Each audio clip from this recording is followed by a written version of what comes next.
दोस्तों, अलाउद्दीन खिलजी के मरने के बाद उसकी सल्तनत का क्या हुआ? अलाउद्दीन के मरने के बाद उसके हरम की महिलाएं और उसकी पत्नी आखिर कहां गईं? क्या उन्होंने किसी और से शादी कर ली या फिर कोई और राजा उन्हें जीत कर ले गया? ये सब बातें आपके मन में भी कभी कभी उठती होंगी कि आखिर खिलजी जैसा चालाक और ताकतवर सुल्तान, जिसने औरतों को जीतने के लिए इतनी सारी जंगें की, तो आखिर उसने अपने अंतिम समय में भी अपनी पत्नियों के लिए कुछ ना कुछ सोचकर तो जरूर रखा होगा। दोस्तों, आज का ये वीडियो बहुत ही ज्यादा रोमांचक होने वाला है, क्योंकि आज हम आपको अलाउद्दीन खिलजी और उसकी पर्सनल जिंदगी से जुड़े कुछ ऐसे रहस्य बताने वाले हैं जो आपने आज तक किसी से नहीं सुने होंगे। दोस्तों, अलाउद्दीन खिलजी इतिहास का एक ऐसा नाम था जिसे सुनते ही आसपास के छोटे मोटे राज्य के राजा खुद ही शस्त्र छोड़कर अपने आप हार मान लेते थे। दोस्तों, खिलजी जितना ताकतवर था उससे कहीं ज्यादा वो शातिर दिमाग का था। मालिक काफूर से मिलने से पहले उसने जितने भी युद्ध जीते थे वे सारे उसने अपने दिमाग के बल पर जीते थे। दोस्तों, अलाउद्दीन खिलजी ने जीते जी बहुत सारे मंदिरों और इमारतों को खंडहर करके उनकी जगह मस्जिदें बनवा दी। उसके हरम में अधिकतर हिंदू महिलाएं थी। उसका कहना था कि हिंदू महिलाएं मुस्लिम महिलाओं की अपेक्षा ज्यादा भरोसेमंद होती हैं। यही कारण था कि उसकी 4 शादियों में 3 पत्नियां हिंदू थीं। उसकी एक बीवी जिसका नाम मलिकाए जहां था, जो कि उसके सगे चाचा की लड़की यानी कि उसकी बहन थी, उसने उसी से शादी की थी।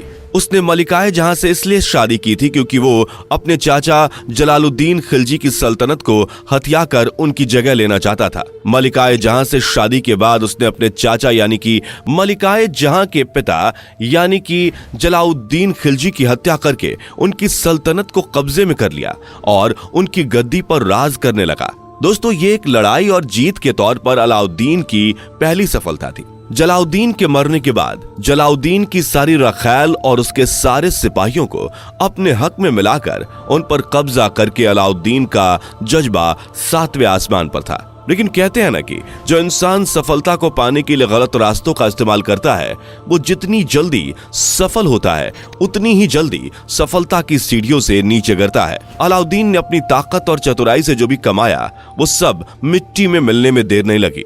अलाउद्दीन जब अपने जीवन के अंतिम पलों को मुश्किल के साथ काट रहा था, तब उसने अपनी पहली पत्नी मलिकाए जहां को अपने पास बुलाया और कहा कि जब मैं मर जाऊं तो तुम अपनी जिंदगी को रो कर नहीं बल्कि हंसकर काटना। अगर तुम किसी से प्रेम करती हो तो उसके पास चली जाना, क्योंकि अभी तुम जवान और खूबसूरत हो। तुम्हारे पास तुम्हारी पूरी जिंदगी पड़ी हुई है और तुम मेरे वियोग में अगर रोना शुरू कर दोगी तो तुम अपनी जवानी और अपने जीवन के मजे नहीं ले पाओगी।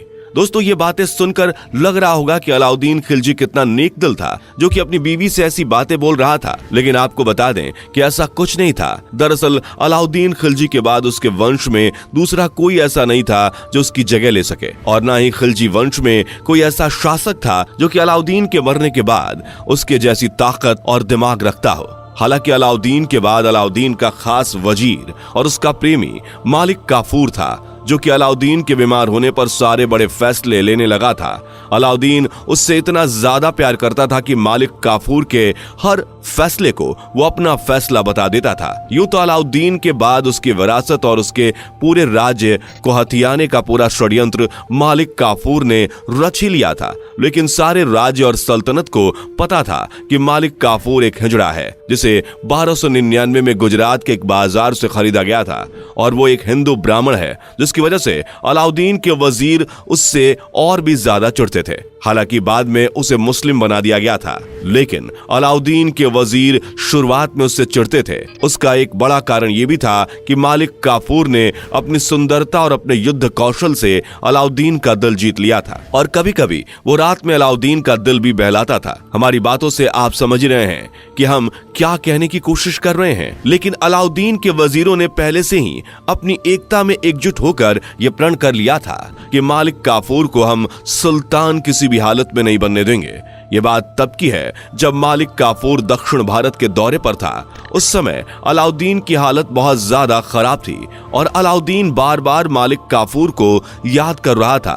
कुछ इतिहासकारों की माने तो अलाउद्दीन को मालिक काफूर की याद इतनी ज्यादा सताने लगी कि वो मालिक काफूर के लिए रात भर रोता था। जब उसकी पत्नियां उसके साथ रात बिताने को कहती थी तब वो सिर्फ इतना कहता था कि मालिक काफूर के हुस्न में जो बात है वो तुम में नहीं है, जिस वजह से कुछ दिनों के बाद उसकी बीबियों ने भी उसके पास आना छोड़ दिया था। दोस्तों, समय की नजाकत को देखते हुए भी अलाउद्दीन यही चाहता था कि उसके बाद मालिक काफूर ही खिलजी वंश का सुल्तान बने। अलाउद्दीन ऐसा इसलिए चाहता था क्योंकि उसे पता था कि मालिक काफूर एक हिजड़ा है, तो मालिक काफूर से उसकी किसी भी बीबी को किसी तरह का कोई नुकसान नहीं होगा। और वैसे भी जब से अलाउद्दीन ने मालिक काफूर को वजीर बनाया था तब से उसके सर पर केवल और केवल पूरे भारत को जीतने का भूत सवार था और दक्षिण भारत को जीतकर उसने अलाउद्दीन का दिल और भी ज्यादा जीत लिया था। लेकिन कहते हैं कि जो इंसान चाहता है वो हमेशा नहीं होता। अगर इंसान का चाहा हुआ होने लगे तो इंसान और भगवान में अंतर ही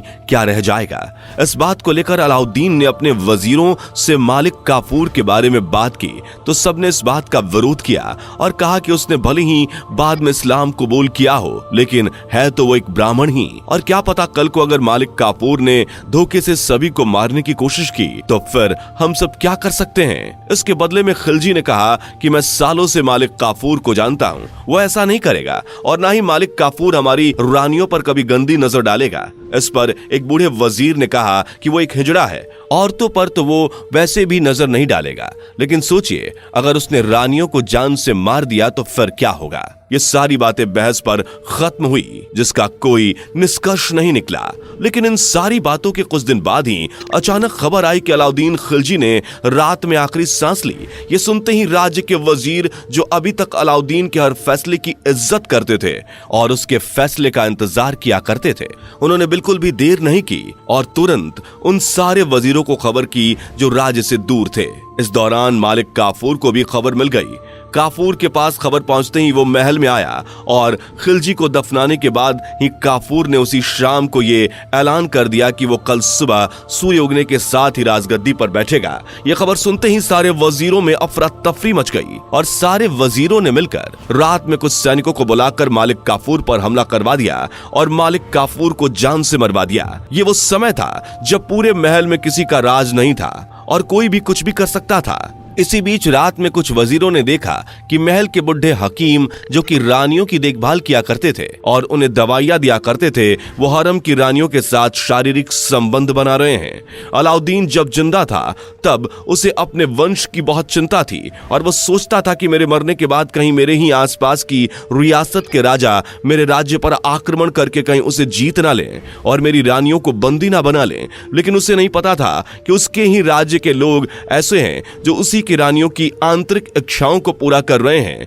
और साथ ही खुद भी मजे ले रहे हैं। अलाउद्दीन के मरने के बाद यह सिलसिला काफी दिनों तक चला।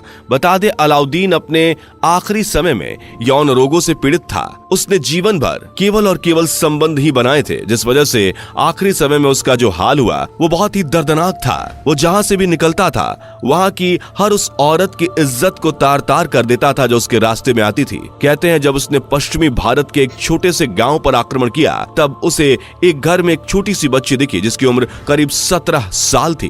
खिलजी ने उस बच्ची की इज्जत को उसी की मां के सामने तार तार कर दिया था और फिर बच्ची को मार दिया था।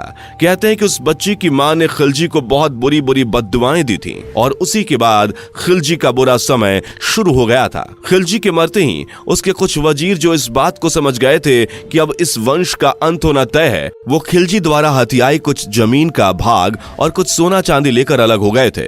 लेकिन कुछ वजीर खिलजी की हरम की रानियों में फंस गए और उनके सौंदर्य और हुस्न में डूब गए और उनसे अपने जिस्म की आग बुझाने लगे, क्योंकि खिलजी वैसे भी कई दिनों से बीमार था और उसके मर जाने के बाद कोई नहीं था जो उसके हरम की औरतों का ख्याल रख सके, जिस वजह से उसके हरम की औरतें दरबान और सिपाहियों को ही अपने कक्ष में बुलाने लगी थी। लेकिन इन महिलाओं की इच्छाओं को खिलजी के हकीम पूरा करते थे, क्योंकि उनको दवाओं और जड़ी बूटियों की काफी जानकारी थी जिनको खाकर वो हरम की महिलाओं को पूरी तरह से संतुष्ट कर देते थे।